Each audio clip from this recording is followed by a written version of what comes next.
Oke, selamat datang kembali. Hari ini kita mau bongkar satu bab yang menarik banget. Bab 10 dari bukunya Robin O'Brien, Seeding Innovation.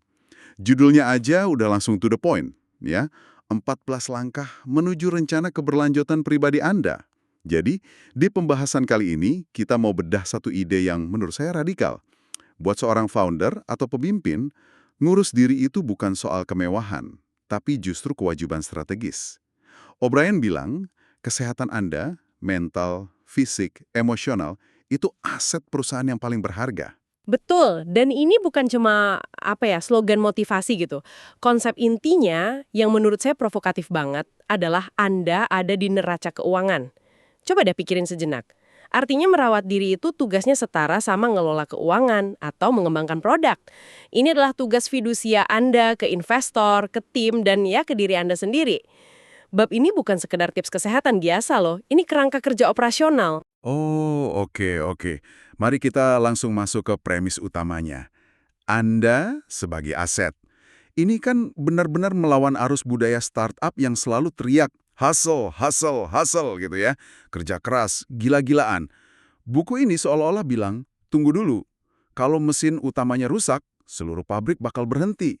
Dan sebagai pendiri, Andalah mesinnya. Persis. Dan O'Brien memperkenalkan konsep yang kuat banget, kebocoran racun atau toxic leakage. Ini bukan sesuatu yang bisa Anda tulis di laporan kuartalan, tapi dampaknya, wah, nyata sekali. Jadi ketika seorang pendiri itu kelelahan, cemas, atau gampang marah, energi negatif itu nggak berhenti di dia. Oh, jadi kayak menular gitu ya? Betul. Energi itu bocor, merembes ke seluruh organisasi. Tiba-tiba rapat jadi tegang, tim jadi takut bikin salah, kreativitas mati. Jadi, merawat diri itu bukan tindakan egois. Justru membiarkan diri Anda burnout, nah itulah yang egois, karena merugikan semua orang. Ini mitigasi risiko paling dasar. Nah, itu dia. Jadi bukan cuma soal performa Anda turun, tapi Anda secara aktif bisa meracuni kultur yang udah susah payah dibangun. Oke, kalau gitu, gimana cara kita ngerawat aset ini? O'Brien membaginya jadi beberapa bagian. Kita mulai dari fondasi internal dulu kali ya, yang ada di dalam pikiran kita. Yang pertama, dan ini yang paling mengejutkan buat saya, adalah rasa syukur atau gratitude. Ini sering dianggap remeh ya. Padahal O'Brien cerita pengalaman pribadinya yang sangat transformatif. Dia komitmen nulis 1 surat ucapan terima kasih setiap minggu, selama setahun penuh. Setahun? Wow. Iya, kedengarannya simple kan? Tapi dampaknya luar biasa. Praktik ini pelan-pelan menggeser pola pikirnya dari scarcity, selalu merasa kurang waktu, kurang dana, menjadi abundance atau kelimpahan. Dia jadi mulai melihat apa yang dia punya, bukan apa yang nggak dia punya. Dan ini penting sekali bagi seorang pemimpin. Kalau pemimpin beroperasi dari rasa takut dan kekurangan, setiap keputusannya pasti defensif, reaktif. Tapi kalau dari kelimpahan, keputusannya jadi lebih kreatif, lebih berani. Ada kutipan di buku itu yang indah banget. Rasa syukur bisa mengubah duka menjadi anugerah. Dalam sekali maknanya. Lalu ada praktik internal kedua yang juga sering disalahpahami, meditasi. Nah, yang saya suka dari buku ini adalah kejujurannya. Penulisnya mengaku kalau awalnya dia skeptis banget. Dia bilang dia lebih baik mencolok mata sendiri daripada harus duduk diam, dan meditasi ini pasti dirasakan banyak orang kan? Apalagi para pemimpin yang otaknya selalu jalan 100 km per jam. Saya bisa ngerasain itu. Rasanya kayak buang-buang waktu kan? Kalau harus duduk diam gak ngapa-ngapain, jadi apa yang akhirnya mengubah pandangannya? Kuncinya itu mengubah tujuan meditasi. Bagi banyak orang, tujuannya kan mengosongkan pikiran. Dan itu hampir mustahil, makanya mereka frustrasi, terus berhenti. Tapi bagi O'Brien, meditasi itu jadi alat untuk visualisasi. Bukan buat mengosongkan pikiran, tapi justru mengisinya dengan gambaran masa depan yang ingin dia ciptakan. Ini memberinya jeda di tengah kekacauan untuk kembali fokus pada kenapa dia melakukan semua ini. Jadi ini bukan relaksasi pasif, tapi kalibrasi strategis yang aktif. Menarik banget. Jadi bukan lari dari masalah ya, tapi justru menciptakan ruang buat merancang solusi. Lalu ada poin ketiga soal fondasi internal, iman atau faith. Ini bisa jadi topik yang sensitif, tapi O'Brien membahasnya dengan sangat luas. Betul. Dia nggak mendefinisikan iman secara sempit sebagai agama tertentu. Bisa jadi itu keyakinan spiritual, kepercayaan pada alam semesta, atau bahkan keyakinan pada misi perusahaan Anda. Intinya adalah punya sesuatu yang lebih besar dari diri sendiri sebagai bahan bakar. Dia menceritakan kisah Nicole Poindexter dari Energy City yang sebelum memulai perusahaannya yang berisiko tinggi di Afrika, dia berdoa dan membaca Alkitab. Itu memberinya kekuatan. Mungkin buat orang lain, itu jalan-jalan di alam. Ini jangkar Anda, di tengah badai. Dan kalau kita sambungkan ketiganya, rasa syukur, meditasi, iman, ini semua kan alat buat melawan musuh terbesar para inovator, suara di dalam kepala kita sendiri, kritik internal, keraguan, dan tentu saja sindrom penipu, imposter syndrome. Poin yang krusial banget, buku ini nawarin cara pandang yang radikal terhadap imposter syndrome lewat konsep membalik naskah atau flip the script. Biasanya kan saat kita merasa seperti penipu, kita anggap itu tanda kita nggak pantas atau bakal gagal. O'Brien bilang, coba balik naskahnya. Lihat perasaan itu bukan sebagai sinyal bahaya, tapi sebagai kompas. Kompas? Maksudnya gimana? Kompas yang nunjukin bahwa Anda lagi melakukan sesuatu yang benar. Anda sedang mendorong diri keluar dari zona nyaman. Rasa nggak nyaman itu adalah bukti pertumbuhan. Itu tandanya Anda sedang menuju keajaiban. Wow, itu benar-benar mengubah segalanya. Jadi saat Anda merasa, aduh, aku nggak tahu apa yang kulakukan, responsnya bukan aku harus mundur. Tapi, oke, ini tandanya aku di jalur yang benar. Fondasi internal ini penting, tapi O'Brien juga negesin, kita nggak bisa sendirian. Ini membawa kita ke idenya tentang perancah pendukung. Metafora yang pas banget. Perancah itu kan struktur sementara di luar gedung yang bikin para pekerja bisa membangun sesuatu yang lebih tinggi. Nah, dalam hidup kita, perancah itu adalah orang-orang di sekitar kita. Poin pertama adalah dorongan atau encouragement. Kisah tentang ayahnya Sarah Blakely, pendiri Spanx, itu luar biasa. Ya, saya suka sekali cerita ini. Setiap malam pas makan malam, ayahnya bukan nanya, gimana sekolahmu? Tapi, apa kegagalan kalian hari ini? Tujuannya bukan untuk mempermalukan, tapi untuk merayakan usaha. Kalau anak-anaknya nggak punya jawaban, ayahnya justru kecewa. Artinya, mereka nggak nyoba hal baru. Ini sebuah masterclass dalam membangun resiliensi. Ini menanamkan pemahaman sejak dini kalau kegagalan itu bukan akhir dari segalanya. Kegagalan itu data. Kegagalan itu bukti keberanian. Coba bayangkan kalau Anda tumbuh dengan pola pikir seperti itu. Anda nggak akan takut ambil risiko. Betul. Lalu, selain dorongan, ada jaringan atau network.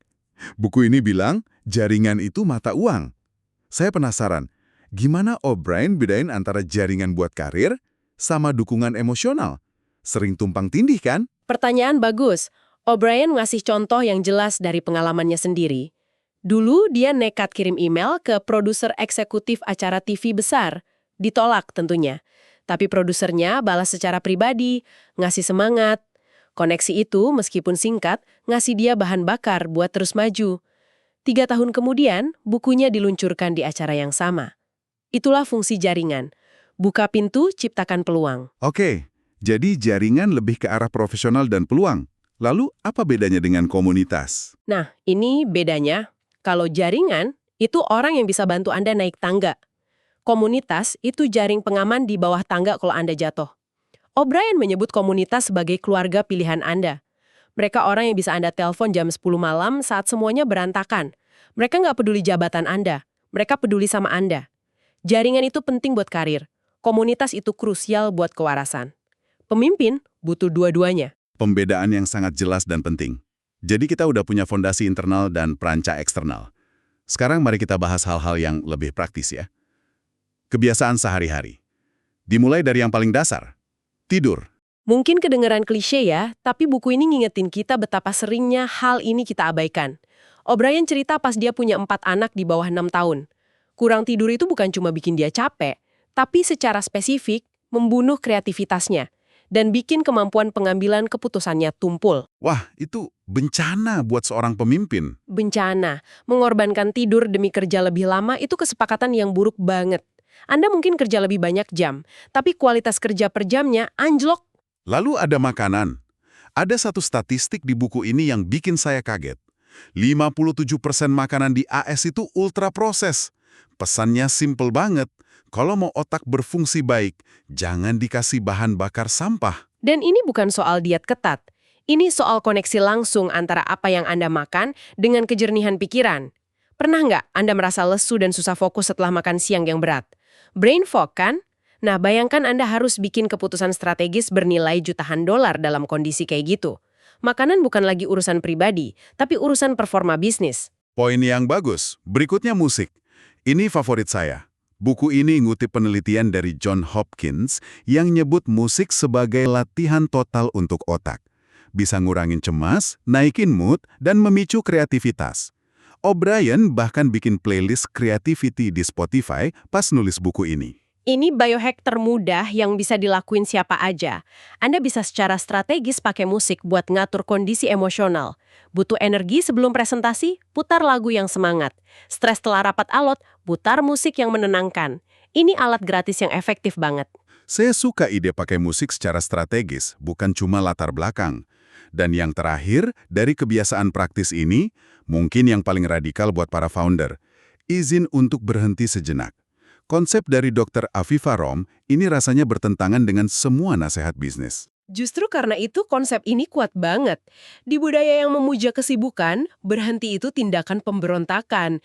Tapi jeda di sini bukan berarti malas, ini soal rekalibrasi. Seperti mobil balap yang masuk pit stop, dia berhenti bukan karena rusak, tapi buat isi bahan bakar, ganti ban, biar bisa melaju lebih kencang.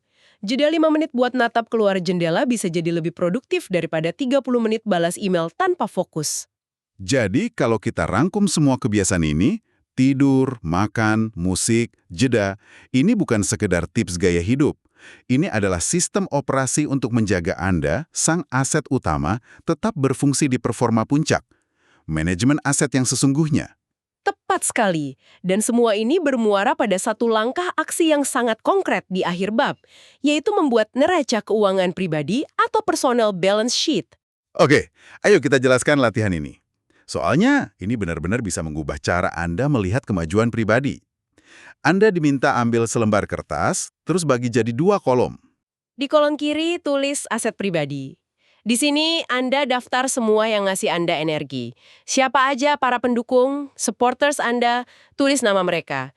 Kebiasaan sehat apa yang udah Anda punya, jalan pagi misalnya. Jaringan dan komunitas mana yang bisa diandalkan. Dan yang penting, apa aja atribut positif Anda. Mungkin Anda pendengar yang baik atau gigih, tulis semua. Lalu di kolom kanan, liabilitas pribadi. Di sini harus jujur ya. Kelihatannya simpel, tapi bagian tersulitnya pasti jujur soal ini. Siapa para pembelenggu, shacklers dalam hidup Anda? Orang-orang yang konsisten menguras energi Anda setiap kali berinteraksi. Dan seorang pembelenggu belum tentu orang jahat loh. Bisa jadi anggota keluarga yang selalu pesimis, atau investor yang niatnya baik tapi gayanya bikin cemas. Selain orang, tulis juga mekanisme coping yang nggak sehat. Misalnya ngisolasi diri pas stres, atau malah kerja berlebihan. Terakhir, tuliskan pikiran sabotase diri yang sering muncul. Menunda-nunda atau selalu meragukan diri sendiri. Setelah kedua kolom itu terisi, tujuannya jadi sangat jelas. Tujuannya sederhana tapi kuat banget. Secara sadar dan berkelanjutan, lakukan tindakan untuk nambah isi kolom aset dan mengurangi isi kolom liabilitas. Ini bukan buat diselesaikan sehari, ini dokumen hidup. Anda bisa tinjau tiap bulan, sama seperti Anda meninjau neraca keuangan perusahaan. Ini adalah cara untuk menjadi CEO bagi diri Anda sendiri. Jadi, apa artinya semua ini? Setelah membahas semuanya, pesan utamanya jelas banget buat saya. Keberlanjutan pribadi itu bukan tindakan egois yang dilakukan kalau ada waktu luang. Ini keharusan strategis. Ini tentang memperlakukan diri Anda sebagai aset paling krusial di neraca keuangan perusahaan Anda. Karena pada akhirnya, kesehatan bisnis Anda adalah cerminan langsung dari kesehatan Anda. Dan sebagai pemikiran penutup untuk Anda renungkan, buku ini dibuka dengan kutipan dari Jay Shetty. Jika Anda bisa membangun otot, Anda bisa membangun pola pikir. Semua yang kita diskusikan hari ini, rasa syukur, meditasi, tidur, bahkan bikin neraca pribadi, itu bentuk latihan untuk membangun otot pola pikir. Jadi pertanyaannya untuk Anda bukan, apakah saya harus melakukan semua ini? Tapi dari 14 langkah yang ada, latihan tunggal mana yang bisa Anda mulai minggu ini untuk membangun satu otot pola pikir yang baru? Mungkin cuma nulis satu hal yang Anda syukuri tiap pagi, atau ambil jeda 5 menit di sore hari. Karena buku ini menegaskan, keberhasilan inovasi Anda itu nggak cuma bergantung pada apa yang Anda bangun, tapi juga, dan mungkin yang lebih penting, pada siapa yang sedang membangunnya.